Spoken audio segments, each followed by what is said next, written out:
Welcome, everybody. My name's Andre, I'm Christy. I'm Amelia. and we are Family Paranormal. Today, we're going to be discussing the different kinds of hauntings you can come across. So, I will start off with a very common one, which is your residual haunting. It is basically just an energy imprint left on a place or item. It's not going to be something that's intelligent and reacting to you. It's basically just a blip in time that's repeating itself over and over again. It could be a positive or a negative, but yeah, there's no interaction. It's just basically it doesn't know that it's dead and gone. It just keeps repeating that blip. It just exists. Well, and there's records of it happening, with those moments still happening while a person is still alive. So they've left that energy imprint in the space. That's really what a lot of that theory is that it's energy, and that energy has left its mark. Yep. So I guess we will hand it over to Amelia for spirits. Okay, so these ones, unlike residual hauntings, are intelligent. So, Ish. okay, well, ish. Sometimes it's ish.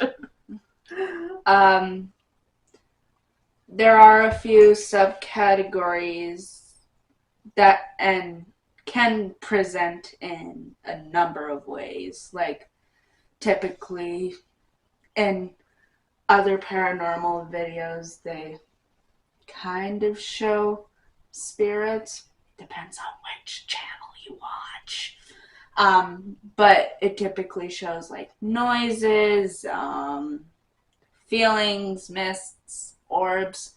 A lot of people think the orbs are just like dust particles, which in some cases it is just that. Then there's also like apparitions, shadow figures. Spirits can be good or bad.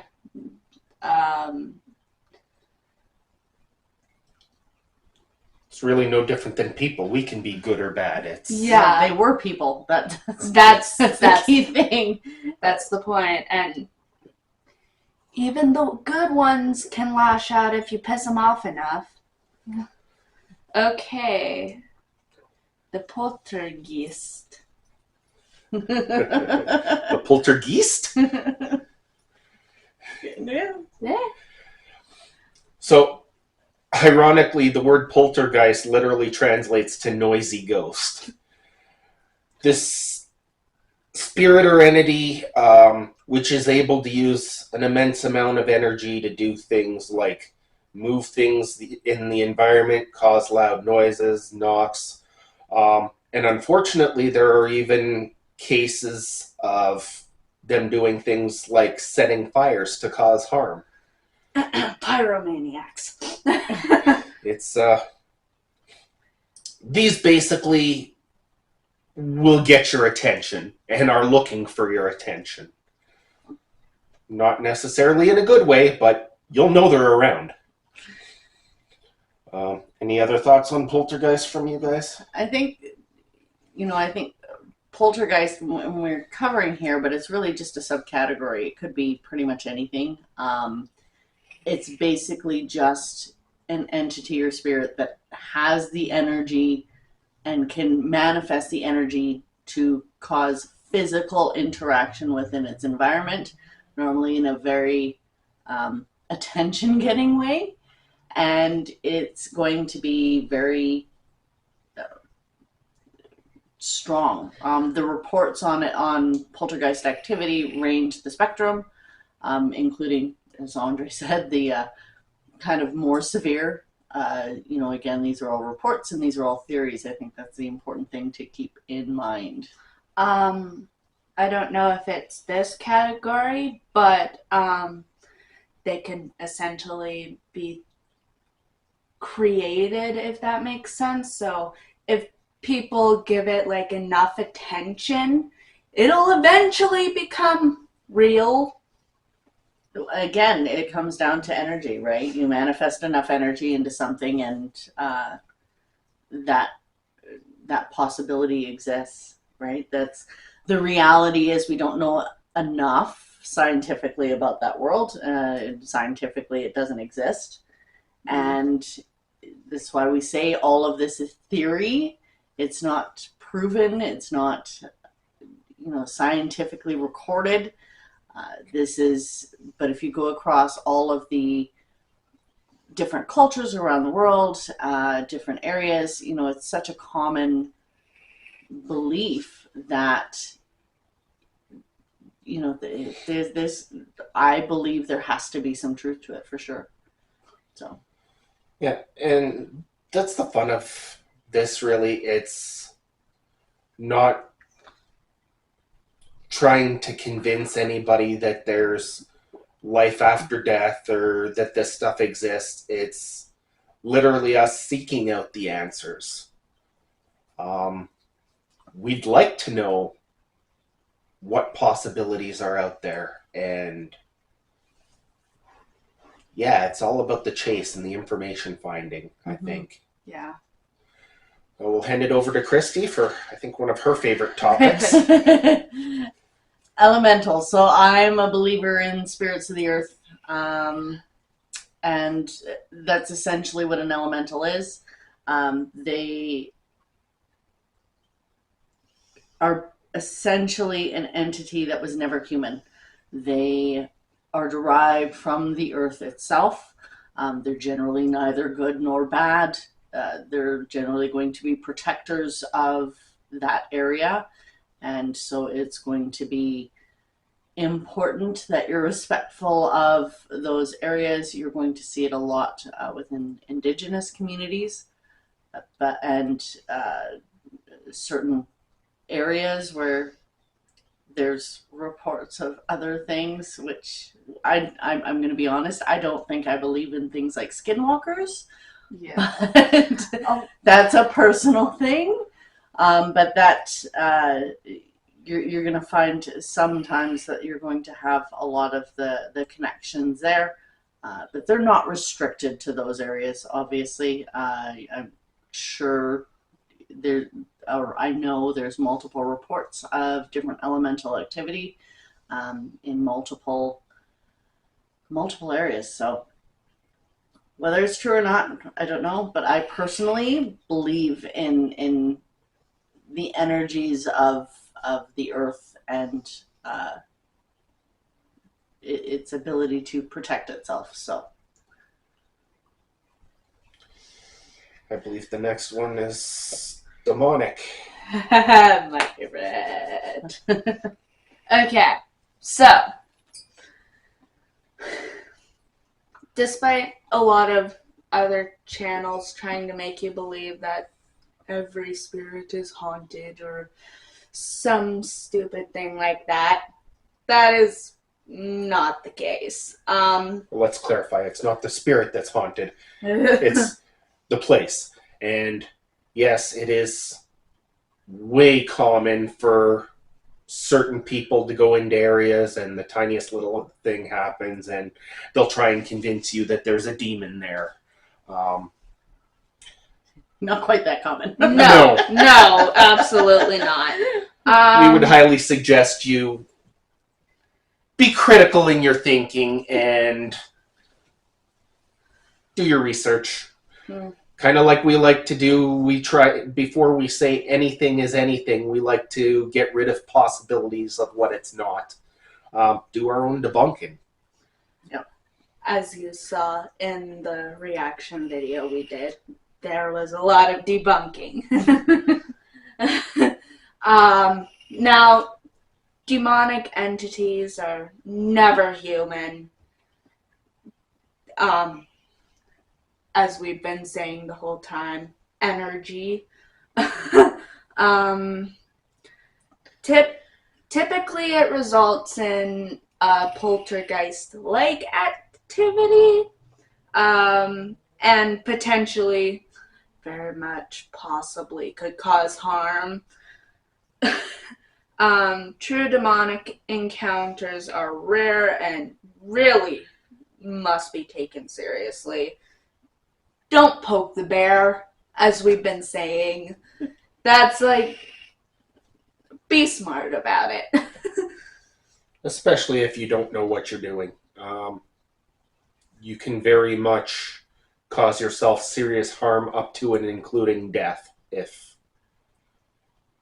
you do stupid things. So, Because, yeah, they are very angry and very mean. So, And there's a lot of different beliefs around the potential of demonic hauntings and possession and all of those things. Again, it's all theory. So everything we cover here is theory. And some of it can be in our beliefs, you know, for instance, for demonic. Do I truly believe that it's going to happen, you know, all of the time? Never. again, It they're is- rare. I truly believe that if you ever actually encountered a demon, you would know, and there would never be any mistaking that. And it would be